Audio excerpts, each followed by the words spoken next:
ಹುಟ್ಟಿದ ಈ ಊರು, ಮಾತು ಕಲಿತ ತವರೂರು. ಜೀವ ನೀಡು ಅಂದರು ನೀಡುವೆನಾ,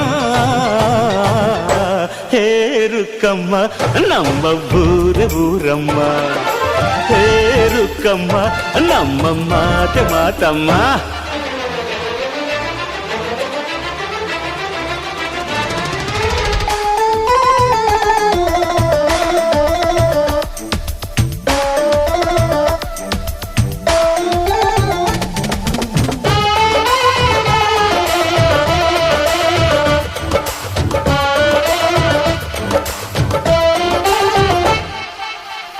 ಇಲ್ಲಿರೋ ಸೌಭಾಗ್ಯ ಎಲ್ಲೂ ಇಲ್ಲ, ಈಶ್ವರಿ ತಾಯಿ ಇರೋ ಊರೇ ಇದು.